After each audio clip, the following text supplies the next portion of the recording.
할렐루야. 1월 25일 목요일 묵상 말씀을 시작하겠습니다. 나를 청종하라. 그리하면 좋은 것을 먹고 즐거움을 얻으리라.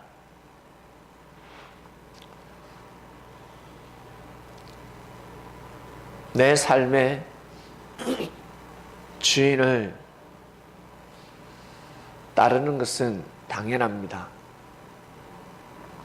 종이 주인의 말을 들어야 되고 어린아이들은 부모님의 말을 들어야 합니다.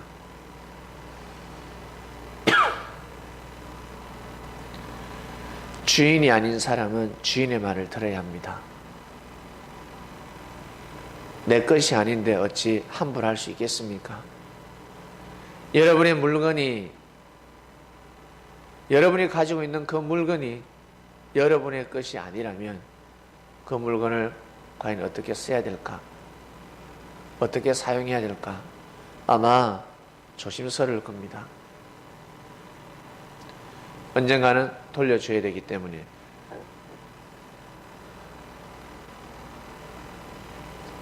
그것처럼 반드시 주인의 말을 들어야 합니다. 내 것이 아닌데, 나는 주인이 아닌데 내 마음대로 할 수 없는 거 아닙니까? 어린아이들은 부모님 허락 없이는 혼자서 외출을 할 수가 없습니다. 항상 부모가 볼 수 있는 주관권에 있어야 합니다. 내보내지를 않습니다.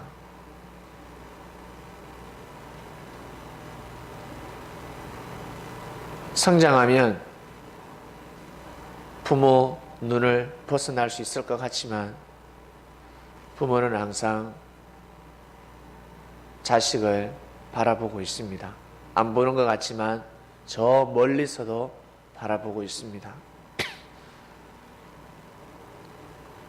부모의 마음을 떠날 수가 없습니다. 부모가 떠나보내기 전에는 떠날 수가 없습니다. 자신은 부모의 마음을 느껴지진 않지만 부모는 자식의 마음이 느껴지는 겁니다. 나는 부모의 마음을 잘 모르지만 부모님은 내 마음을 알고 돌보고 있는 것입니다. 하나님은 우리를 돌보고 계십니다. 무엇으로? 하나님의 마음으로, 전지전능하신 사랑으로 우리가 모르고 살아갈 뿐입니다. 그런데 사람이 하나님의 사랑을 알고 깨닫고 감사하면서 살아가는 순간 하나님은 얼마나 기뻐하시겠습니까? 얼마나 즐거워하시겠습니까? 성장한 사람들은 반드시 효를 하게 되어 있습니다.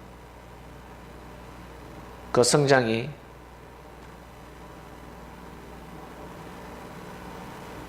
늙어서 성장하는 사람이 있고 젊었을 때 성장하는 사람이 있습니다. 철이 든다 그러죠. 아이, 저 녀석이 이제 정신 차렸구나 라는 표현을 합니다. 그런데 나를 키워주고 나를 사랑해준 부모님은 사라지고 없습니다. 이 세상 사람이 아닙니다.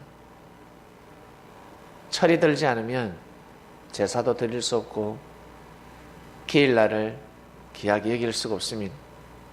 나이가 많다고 해서 철이 드는 것이 아닙니다.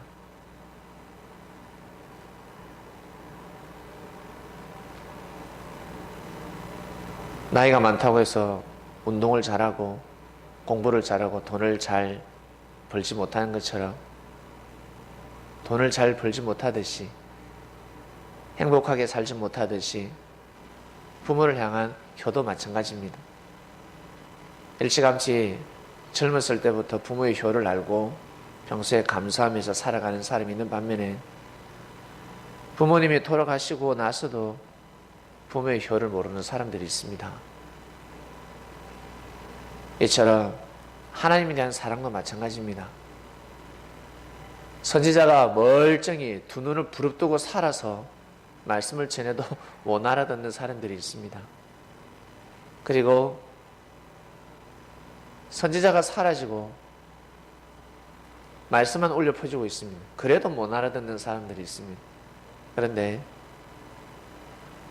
선지자가 살아서 말씀을 선포할 때 청종하는 사람은 정말 축복받은 사람입니다. 스스로 능력이 뛰어난 사람들입니다. 실력이 뛰어난 사람들입니다. 고로 그러한 사람들에게 하늘은 은혜를 주실 수밖에 없습니다. 많은 사람들 가운데 뛰어난 자이기 때문에 축복을 받을 수밖에 없는 겁니다. 사라밧 과부가 뛰어났습니다. 저도 그렇게 할 수 있는데요. 막상 그 지경이 되면 하기 힘듭니다. 죽음을 앞두고 자식과 마지막 최고의 만찬,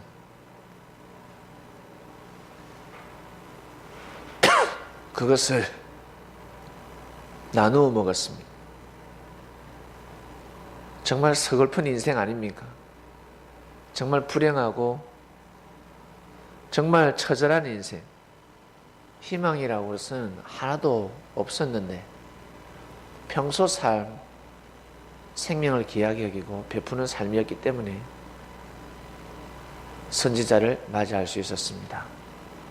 평소 그리 살지 못하면, 평소 생명을 사랑하지 못하면 그 일은 할 수가 없습니다.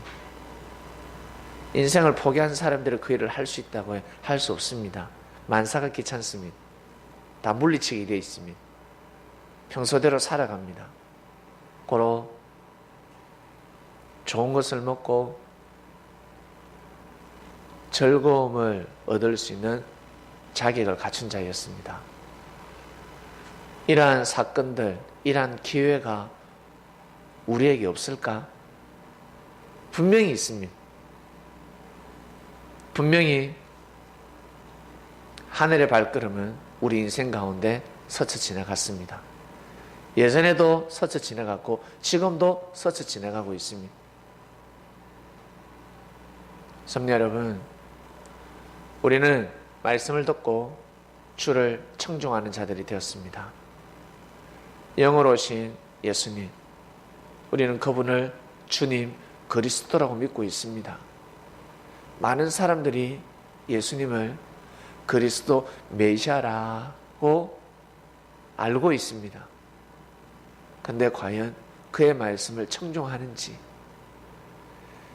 정말 그의 말씀을 청종합니까? 이 말씀을 듣는 섬린 여러분, 이 새벽을 깨우는 섬린 여러분, 정말 주의 말씀을 청종하십니까? 십자가를 짊어지시면서 생명을 살리고자 하셨던 그 마음, 그 마음을 조금이나마 헤아리시길 바랍니다. 그러면 여러분에게 주어지는 그 십자가가 있습니다. 괴로움, 고통이 있습니다. 그것을 받아들여야 합니다. 그래야 하나님의 뜻을 이룰 수가 있습니다. 하나님의 뜻은 생명을 살리는 거 아닙니까? 사망권 있는 생명을 생명권으로 옮기는 거 아닙니까? 죄 많은 형제를 씻어줘야 되지 않겠습니까? 또 죄를 범할 건데 그것은 내 소관, 여러분의 소관, 나 자신의 소관이 아닙니다. 주는 것도 하나님이시요 가져가는 것도 하나님. 우리 인생의 주인은 하나님이십니다. 고로 우리가 왈가불가 판단해야 될 부분들이 아닙니다. 중요한 것은 생명을 사랑하고 생명을 품는 그 포스, 그 위험, 그 권위가 얼마나 놀라운 줄 아십니까? 반드시 흑암이 물러가게 되어 있습니다. 반드시 흑암이 물러갑니다. 깜짝 놀랍니다. 진짜 천사를 보셨습니까? 인천사를 보면 돌아가게 되어 있습니다. 마음이 휙 돌아가면 인천사를 보면. 남자가 아름다운 여자를 보면 마음이 휙 돌아갑니다. 여자들 또한 멋있는 남자를 보면 마음이 휙 돌아갑니다. 수백 명, 수천 명, 수만 명을 봐도 마음이 돌아가지 않는데 그 딱 한 사람, 내 눈에 들어오는 그 한 사람을 보게 되면 마음이 휙 돌아갑니다. 그처럼 아름다운 마음을 가진 사람, 진리를 사모하는 마음을 가진 사람, 진리를 청종하는 자, 진정한 섭리인 마음을 가지게 되면 사람들의 마음은 획 돌아가게 되어 있습니다.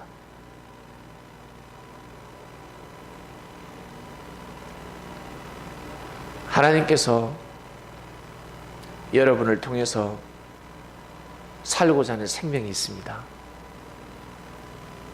그 생명을 산 가운데 꼭 감당하시고 부지런히 주를 쫓으시길 바랍니다. 뜻을 버리고 가는 사람들, 심리도 못 가서 실족한다 했습니다. 한때 두때 반때 못 가서 실족합니다. 반드시 넘어지게 되어 있습니다. 무엇이 넘어진다? 자기의 사상과 정신이 꼬그라진다. 병들게 되어 있습니다. 병들면 의사를 찾아야 됩니다. 약을 먹어야 합니다. 기도하고 마치겠습니다. 하나님 감사합니다. 병든 세상, 험악한 세상, 욕심으로 가득 차 있는 이 세상 가운데 우리는 주를 쫓고 있습니다. 우리의 시간을 하늘 앞에 드리고 있습니다. 그러다 보니까 우리가 어느덧 좋은 것을 먹고 우리 마음속에 즐거움이라는 단어가 소생해 버렸습니다. 살아나 버렸습니다. 아, 이것이 진정한 즐거움이구나. 하나님을 기쁘게 하는 그 삶, 이것이 바로 진정한 기쁨이요 진정한 즐거움이구나. 오늘도 귀한 삶을 살게 하소서. 성량할 수밖에 없는 말씀이 주어졌으니 오늘도 말씀을 청종하는 섭린이 되기를 간절히 바라고 남나이다. 감사함을 드리며 사랑하는 예수님의 이름으로 기도드립니다. 아멘.